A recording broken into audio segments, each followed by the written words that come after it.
राम राम। राजी खुशी हो। हमारे बीच में हमारे इलाहाबाद के इस उपचुनाव के प्रचार के मध्य में उपस्थित हमारे बहुत ही वरिष्ठ विधायक अहिरवाल से जो जीते हैं, जो भाजपा कहती थी कि अहिरवाल उनका गढ़ है, वहाँ से रिकॉर्ड मतों से रामविलास शर्मा को जिन्होंने हराकर चौथी बार जीतकर रावदान सिंह जी हमारे बीच में, हमारे बहुत वरिष्ठ विधायक जो कुरुक्षेत्र से, जहाँ से भाजपा के पूर्व सांसद राजकुमार सैनी जी जिस तरह की भाषा का प्रयोग करते थे आपके सामने है, वहाँ से चौधरी भूपेंद्र सिंह हुड्डा जी के नेतृत्व में जीत के इस बार विधायक बने बिशन लाल सैनी जी। हमारे बीच में हरियाणा के एक और कोने कोने मेवात से हमारे बहुत वरिष्ठ विधायक हैं इलियास जी, मोहम्मद इलियास जी आपके बीच में उपस्थित हैं। हरियाणा के उसी कोने से एक और हमारे नौजवान विधायक भाई मामन खान जी आपके बीच में आए हैं, उनका बहुत स्वागत करते हैं। हाँ, फरीदाबाद क्षेत्र जो दिल्ली के साथ लगी हुई सीट, एनआईटी सीट, जो भाजपा कहती थी शहरों के अंदर बीजेपी का प्रभाव है, वहाँ से रिकॉर्ड मतों से जीत के नीरज शर्मा जी पंडित विधायक वहाँ से बनकर जो आए इस बार। हमारे अभी हमारे एक और विधायक जो जीत के आए ऐसी सीट से, भाजपा के एक मंत्री वहाँ से लड़ रहे थे, ट्रांसपोर्ट मंत्री थे ना, कृष्णलाल पवार जी, जो अभी इलाहाबाद में भी आपने उनकी बात सुनी होगी, कुछ कह के गए हैं, तो जवाब आपको देना है। तो वहाँ से ये लड़ रहे थे, मंत्री थे कृष्णलाल पवार जी। और भाजपा सरकार की कितनी खट्टर सरकार की लोकप्रियता है इसका अंदाजा लगाया जा सकता है। 11 मंत्री इस सरकार के जब चुनावी रण में गए तो 11 मंत्रियों को लोगों ने परास्त करने का काम किया। रामविलास शर्मा जी से लेकर ओम प्रकाश धनखड़ तक, रोहतक में मनीष ग्रोवर जी से लेकर नारनौंद में कैप्टन अभिमन्यु तक। सरकार अच्छी होती तो कम से कम मंत्री तो जीतते। खट्टर साहब को छोड़ के सारे, खट्टर साहब और विज साहब को, 2 मंत्रियों को छोड़कर सारे मंत्रिमंडल को लोगों ने धूल चटाने का काम किया। और जिसमें कृष्णलाल पवार जी जो यहाँ पानीपत से लड़ रहे थे, ट्रांसपोर्ट मंत्री थे, और ये गरीब घर के एक नौजवान बलबीर वाल्मीकि जी ने उनको 30 और 40 हजार वोटों से हरा के वहां से हरियाणा विधानसभा में हुड्डा साहब के नेतृत्व में पहुंचने का काम किया। भाई बलबीर वाल्मीकि जी। हमारे बीच में हमारे विधायक शीशपाल केरवाला जी, जिनको आप अच्छे से जानते हैं, आपके पड़ोस के हैं, हमारे बहुत ही आदरणीय, जिनका हमेशा मार्गदर्शन मुझे मिला और मिलता रहता है। हमारे इस इलाके के संघर्ष के प्रतीक है, हमेशा इस इलाके के संघर्ष के साथ, सुख दुख के साथ, इस इलाके के विकास की सोच को आगे बढ़ाने के लिए जिन्होंने प्रयत्न किए हैं, हमारे आदरणीय डॉक्टर केवी सिंह जी, हमारे पूर्व विधायक और इस इलाके से जिनका एक जुड़ाव रहा है, फतेहाबाद से प्रहलाद सिंह गीलाखेड़ा जी, पूर्व विधायक जरनैल सिंह जी, पूर्व विधायक एमएल रंगा जी, हमारे भाई, एक विधायक का नाम रह गया था, असल में ज्यादा इकट्ठे हो रहे हैं, तो एक विधायक का नाम रह गया था जो भी आपने देखा होगा। जैसे उपचुनाव यहाँ हुआ, इससे पहले उपचुनाव बड़ौदा में हुआ, बड़ौदा में उपचुनाव हुआ, सब कोई सबने जो है वहाँ पे अपना पूरा प्रयास किया, लेकिन लोगों की आवाज आई। एक गरीब किसान के घर में जन्मे एक ऐसे कार्यकर्ता को लोगों ने वहाँ पर, जिनके पास इलेक्शन से पहले एक मोटरसाइकिल थी और कुछ गाड़ी भी नहीं थी, हमारे भाई भालू जी, इंद्राज भालू जी वहाँ से जीत के आए चुनाव के अंदर। और विधानसभा फोटो हटा दी पहले। हाँ, तो भालू जी वहाँ से जीत के आए। इनकी तो कई कहानी है भूपेंद्र, इनकी तो जो है कई कहानी, इनकी कहानी बड़ा बताते बताते सांझ हो जाएगी। तो बहुत से हमारे साथी आज साथ हैं, हमारे भाई हनुमान जाखड़ जी, हमारे भाई मलकीत खोसा जी, हमारे भाई जगमाल जी, राजेश बेनीवाल जी, सुबेश सिंह बेनीवाल जी, धर्मवीर जी, साहबराम जी, रमेश जी, गुरमेल सिंह गिल पूर्व चेयरमैन, अमचंद बेनीवाल जी, विजय जी, नेकीराम जी, मांगेराम जी, किशनपुर सरपंच, छोटे राम जी, दिलीप सिंह जी, रमेश पागड़ा जी, शीशपाल पूर्व सरपंच, सुरेंद्र सरपंच, सभी पिता के समान। ये तो नाम जो लिख के आए, किसी का नाम रह गया और किसी को कोई इसमें हो तो मेरे को बीच में टोक देना, नाम ले दूंगा इलेक्शन के टाइम, नाराज मत होना। तो सभी पिता के समान जो नौजवान साथी, जहां तक आवाज आ रही है, मातृशक्ति आज गांव में पहुंचे, आपने इतना मान सम्मान किया, मैं सबसे पहले आप सबका बहुत बहुत धन्यवाद करना चाहता हूं। चुनाव है और हर चुनाव महत्वपूर्ण होता है और हर चुनाव का नतीजा महत्वपूर्ण होता है। इस चुनाव में कई फैसले आपको करने हैं। जब उपचुनाव होता है तो सरकार की बात देखी जाती है, तुलना करके आपको फैसला करना होता है, अपने उम्मीदवारों की बात भी देखी जाती है।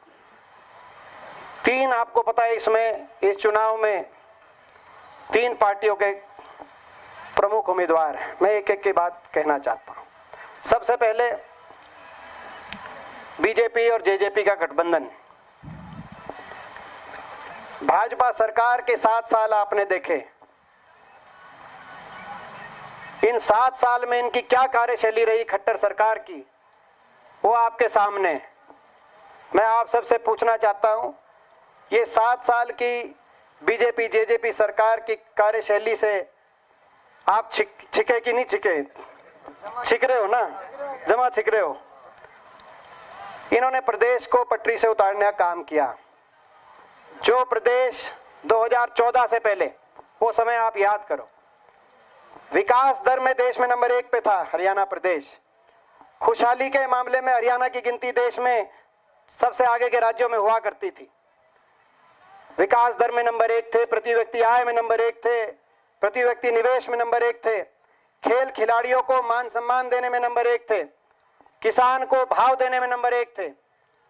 किसान का आज आप अंदाजा लगाओ, 7-8 साल के बाद, उस समय धान किसान का ज्यादा में लिया जाता था और डीजल सस्ते में दिया जाता था। मैं गलत तो नहीं कह रहा?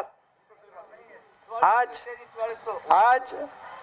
कहा तो था हम नहीं दुगनी करेंगे, धान आज आधे में ले रहे हैं और डीजल दुगने में दे रहे हैं और अपने ढिंडोरे पीट रहे हैं।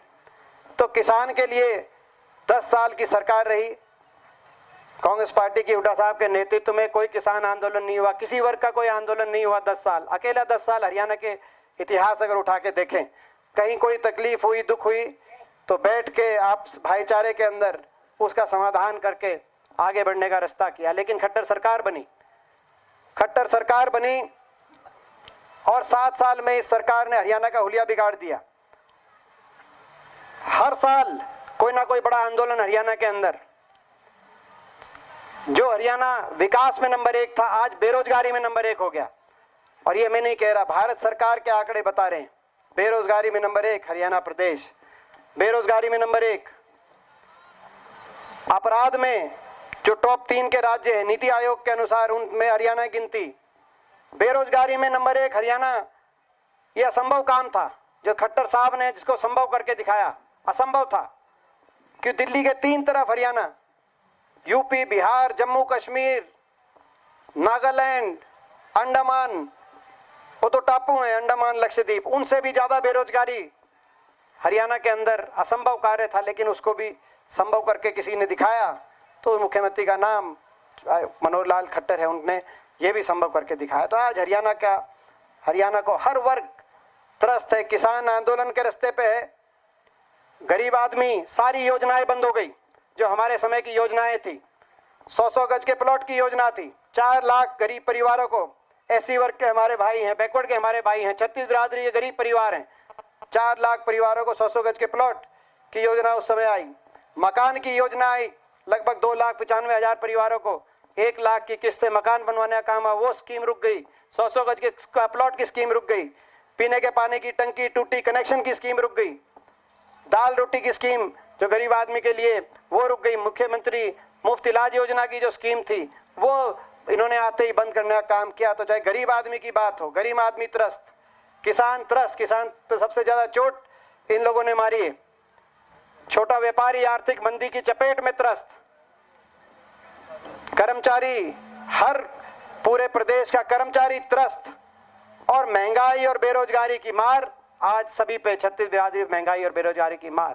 तो आज ये चुनाव है, ये आपको ये भी देख के चलना है कि हरियाणा में राज कैसा हो, राज कैसा हो, उस बात को देख के भी आपको मतदान करना है, कैसा राज आप हरियाणा में चाहते हो।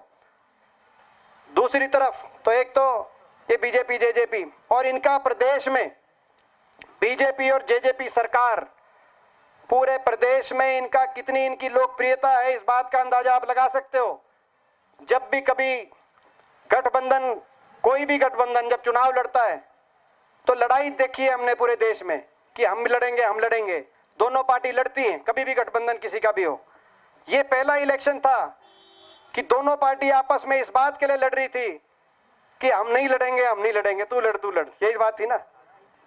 तो इनकी क्या लोकप्रियता पूरे प्रदेश में है। आपकी एक नजर इलाहाबाद पे, मैं आज आपके बच्चा होने के नाते, आपके भाई होने के नाते एक बात कहना चाहता हूं, आपकी एक नजर इलाहाबाद पे तो दूसरी नजर चंडीगढ़ पे भी होनी चाहिए।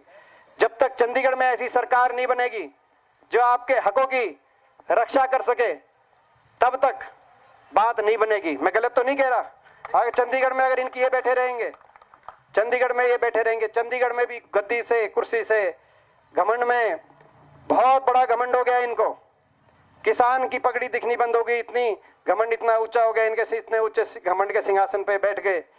तो भाई चंडीगढ़ में जब तक ये कुर्सी से नहीं उतारे जाएंगे तब तक बात नहीं बनेगी। दूसरी तरफ इनेलो पार्टी, अभय सिंह जी, आज इनेलो पार्टी को यह आत्ममंथन करना चाहिए, अभय सिंह जी को यह आत्ममंथन करना चाहिए। क्या कारण है? कुछ तो कारण रहे होंगे। क्या कारण है? 1977 के बाद पहली विधानसभा आज की तारीख की विधानसभा है कि एक भी कोई विधायक हरियाणा विधानसभा में इस पार्टी का नहीं है, या इससे पहले एक विधायक थे जब इन्होंने इस्तीफा दिया स्वयं थे। क्या कारण है? ये पार्टी हरियाणा में खत्म हो गई। हरियाणा किसी कोने में क्या कारण है? जब चुनाव हुआ 2019 का विधानसभा का चुनाव हुआ, क्या कारण है कि 88 सीटों पे इनकी जमानत जब्त हुई हरियाणा के अंदर। आप आके देखो, आप रोहतक में आके देखो, आप मेवात में जाके देखो, आप कुरुक्षेत्र में जाके देखो, आप पानीपत में जाके देखो, आप ये सारे विधायक बैठे हैं, आप सोनीपत भालू की सीट पे जाके देखो, फरीदाबाद जाके देखो, ये जो सारे जिलों के विधायक आ रहे हैं, क्या कारण है? किसी सीट पे 100 वोट तो किसी पे 50 वोट, जमानत जब्त नहीं, समाप्त हो गई, पार्टी का अस्तित्व तो खत्म हो गया हरियाणा में 88 सीटों पे। क्या कारण है? आत्ममंथन करना चाहिए। क्या कोई तो कार्यशैली रही होगी, कुछ तो कारण रहे होंगे, कुछ तो कमी रही होगी, उसको आप मानो ना मानो जो आज के उम्मीदवार हैं, लेकिन हरियाणा के लोगों ने जो आपको नकारा, क्योंकि 2014 में जब इनको 18 और 19 सीट आई थी, उस समय कांग्रेस की 15 सीट थी, मुख्य विपक्षी दल के रूप में लोगों ने इनको मौका दिया था। लेकिन 2014 से लेकर 19 तक मुख्य विपक्षी दल की भूमिका होती है कि सरकार के खिलाफ बोलें, बीजेपी के खिलाफ बोलें, खट्टर साहब के खिलाफ बोलें, मगर इन्होंने 2014 से 19 तक केवल चौधरी भूपेंद्र सिंह हुड्डा जी के खिलाफ बोले, बीजेपी के खिलाफ नहीं बोले। मौका आते ही उनका साथ दिया, राष्ट्रपति चुनाव आया, बीजेपी का साथ दिया, उपराष्ट्रपति चुनाव आया, बीजेपी का साथ दिया। जब मोदी सरकार बन रही थी 2014 में, तो ये वही पार्टी है इनेलो, जब अभय सिंह जी उसके उनको मौका मिला वो अध्यक्ष बने, तो जाकर लोग राष्ट्रपति भवन तक, क्योंकि बीजेपी इनका समर्थन नहीं ले रही थी, ये समर्थन देना चाह रहे थे, बीजेपी समर्थन नहीं ले रही थी, लेकिन राष्ट्रपति भवन जाकर जब कोई लेनिया नहीं पाया समर्थन पत्र, तो ओरडों में से ऊपर उठ के अंदर भगा दिया समर्थन पत्र। ये वही पार्टी है, ये वही पार्टी है। इसीलिए लोगों ने साफ किया कि आपका धर्म था बीजेपी के खिलाफ लड़ाई लड़ना, मगर आप लड़ रहे हुड्डा साहब के खिलाफ लड़ाई। 2019 में जब नतीजे आए, 75 पार और 85 पार का नारा बीजेपी ने दिया और उसके खिलाफ हम लड़ाई लड़ रहे थे। मुझसे ज्यादा कोई नहीं जानता, साम दाम दंड भेद का प्रयोग करती है बीजेपी। मैं भुगत भोगी हूं, मैंने लोकसभा चुनाव रोहतक में देखा है, जब सारी ये सारे अपनी शक्ति लगाते हैं, हर तरह का प्रयोग करते हैं। आपको भी रोहतक लोकसभा चुनाव की याद होगी, है कि नहीं है, मैं आपसे पूछना चाहता हूं। और क्या हुआ उस समय? उसके बाद जब नतीजा आया 75 पार 85 पार का नारा दे रहे थे, मगर जब गिनती आई 12 बजे और 1 बजे आपने टीवी चैनल खोल के देखा, तो मैं आपसे पूछता हूं, कांग्रेस 38 सीटों पे आगे और बीजेपी 35 सीटों पे पीछे चल रही थी कि नहीं चल रही थी? मैं आपसे पूछता हूं। एक बार तो आपके भी जी में जी आया होगा। मगर मैं पूछना चाहता हूं, पहला बयान आया, अभय सिंह जी का बयान आया कि हुड्डा साहब के नेतृत्व में हम समर्थन नहीं करेंगे। जब एक एक सीट की जरूरत थी, फैसला था कि खट्टर साहब के नेतृत्व में सरकार बनेगी या हुड्डा साहब के नेतृत्व में कांग्रेस पार्टी सरकार बनेगी, कहा कि हम समर्थन नहीं करेंगे। आया था कि नहीं आया था बयान? मैं पूछना चाहता हूं। दर्द इसी बात का है, इनको दर्द और किसी बात का नहीं है। दर्द इसी बात का है कि भतीजा कैसे शपथ ले गया, तेरी अगर 2-4 सीट आती उससे फालतू, तो तू उससे ऊपर खट्टर साहब के साथ शपथ लेता। ये भाई इस बात का दर्द है, ये बात है ना भाई। और आगे भी 24 को 2024 में भी जब बात आएगी, 2024 में भी जब बात आएगी, अगर 1-2 सीट की बात आएगी, हरियाणा में अगले 5 साल तक के सरकार चलाने की बात आएगी, आप अपने मन पे हाथ रख के बोलो, ये अगर 1-2 सीट पे अगर फैसला आया तो एलनाबाद में अगर ऐसे लोगों को मौका मिला तो ये किस तरफ जाएंगे? इस बात को सोच के आपको फैसला करना है। हरियाणा को बचाने की लड़ाई है, हरियाणा को बचाने की लड़ाई है, किसान को बचाने की लड़ाई है, गरीब आदमी को बचाने की लड़ाई है। 3 कानूनों का आपने देखा, जो ये आज पूरे देश की नज़र आपकी तरफ है। तो मैं आज आपसे यही आग्रह करने आया हूं कि आप साथ दें, कांग्रेस पार्टी का साथ दें। आपके बीच में आने का अवसर मिला है, हम उम्मीद करेंगे कि जो हमारी बात है उस बात पे आप पूरा गौर करेंगे। कांग्रेस पार्टी को एक वोट देके 2024 में, कि आज पूरा प्रदेश आपकी तरफ देख रहा है, चौधरी भूपेंद्र सिंह हुड्डा जी और कांग्रेस पार्टी की तरफ एक सकारात्मक विकल्प प्रदेश में मिले, उस तरफ जो है हरियाणा को लेके जाने के लिए सारा प्रदेश देख रहा है। एक यहाँ से एक अच्छा संदेश जाए। तो मैं एक बार फिर आप सबका धन्यवाद करता हूँ। इतना मान सम्मान आपने जो दिया है, आज बहुत आपका जो है आशीर्वाद मिला, बहुत बहुत धन्यवाद। जय हिंद, जय राम जी की, जय चारवाड़ा गांव की।